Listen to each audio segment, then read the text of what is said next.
بسم اللہ الرحمن الرحیم۔ السلام علیکم ناظرین، اس چینل کو ضرور سبسکرائب کیجیے گا۔ ایک بادشاہ اور احسان فراموش کی عبرتناک کہانی۔ گئے وقتوں کی بات ہے، کسی سلطنت کا ایک بہت ہی بڑا بادشاہ ہوا کرتا تھا۔ بادشاہ کے پاس بہت ہی بڑی سلطنت تھی۔ اس کی زندگی سکون سے گزر رہی تھی۔ وہ ایک نہایت ہی خوبصورت نوجوان تھا۔ بادشاہ کو سلطنت وراثت میں ملی تھی، اس لیے اس نے ابھی تک شادی بھی نہیں کی تھی۔ اس کے پاس وزیروں کی ایک بہت بڑی تعداد تھی۔ ان میں سے ایک وزیر بہت ہی زیادہ چالاک اور حسد کرنے والا تھا۔ اس کی نظر بادشاہ کی دولت پر تھی۔ وہ کسی بھی طریقے سے بادشاہ کی سلطنت کو حاصل کرنا چاہتا تھا۔ اس کے لیے وہ روز روز کوئی نہ کوئی چال چلتا، مگر اس کی چال کامیاب نہ ہوتی۔ ایک دن بادشاہ شاہ معمول کے مطابق شکار کے لیے نکلا اور بہت زیادہ شکار کر کے واپس آ گیا۔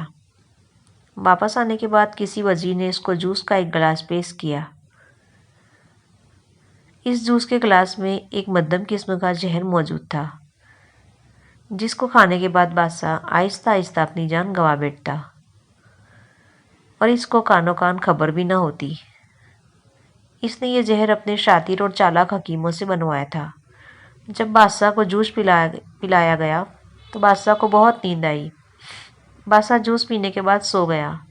جب وہ شام کو اٹھا تو اس نے دیکھا کہ اس کا خوبصورت جسم چھالوں اور دانوں سے بھرا ہے، جس سے اس کو بہت زیادہ پریشانی ہوئی۔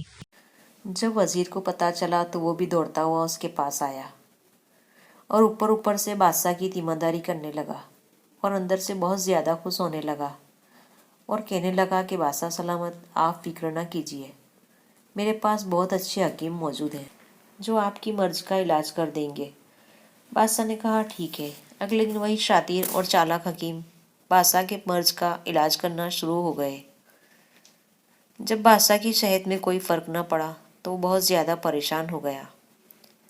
اس نے شاہی اصولوں کے ساتھ تمام حکیموں کے سر قلم کرنے کی حکم جاری کر دیا۔ اگر کسی حکیم کے پاس بادشاہ کے مرض کا علاج نہیں ہوتا تھا تو اس کا سر قلم کر دیا جاتا۔ حکیموں نے اپنی زندگی کے لیے بہت داد رسی کی، لیکن پھر بھی ان کے سر قلم کر دیے گئے۔ اگلی صبح دربار میں ایک نیا حکیم داخل ہوا۔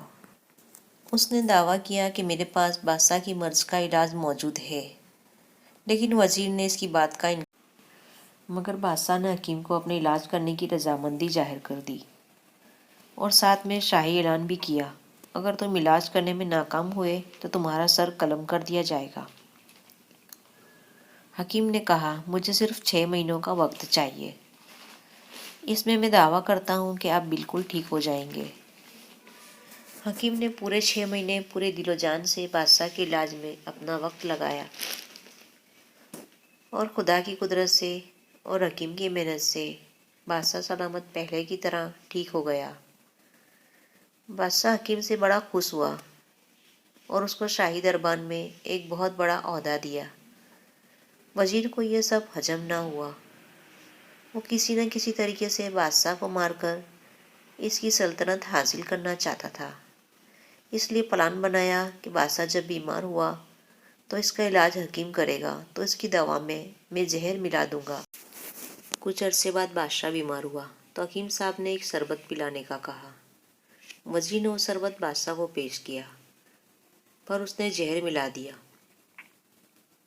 جب بادشاہ وہ شربت پینے لگا تو وزیر دوڑتا ہوا اس کے پاس آیا۔ آ کر کہا بادشاہ سلامت، آپ کی دوا میں زہر شامل کیا گیا ہے۔ یہ سن کر وہ بہت حیران ہوا۔ حکیم نے بھی کہا میں ایسا کیوں کروں گا، میں کیسے اس کے شربت میں زہر ملا سکتا ہوں؟ لیکن جب ایک غلام کو پلایا گیا تو اس نے کانپتے ہاتھوں سے شربت پیا۔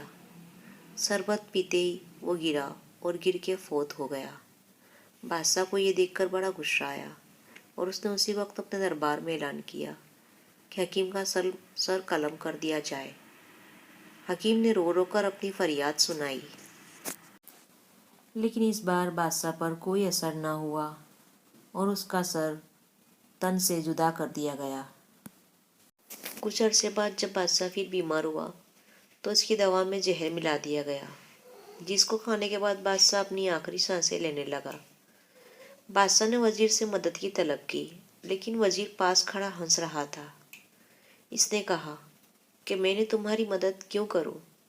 میں ہی وہ آدمی ہوں جس نے تمہیں پہلے بھی مارنے کی کوشش کی، اور میں ہی وہ آدمی ہوں جس کی وجہ سے حکیم بھی مارا گیا۔ میں نے ہی تمہاری دوا میں پہلے بھی زہر ملایا، اور ابھی بھی میں نے ہی تم کو زہر دے دیا ہے۔ اسی وقت بادشاہ کو اپنے کیے پر بڑا افسوس ہوا۔ اس نے تمام احسانات کو فراموش کیا اور حکیم کا سر تن سے جدا کر دیا۔ مرتے وقت بادشاہ نے اپنی تلوار نکالی اور ایک ہی جھٹکے میں وزیر کا سر تن سے جدا کر دیا۔ جاتی دفعہ اللہ سے ایک ہی دعا کر رہا تھا کہ کبھی کسی کا احسان کی فراموشی نہیں کرنا چاہیے۔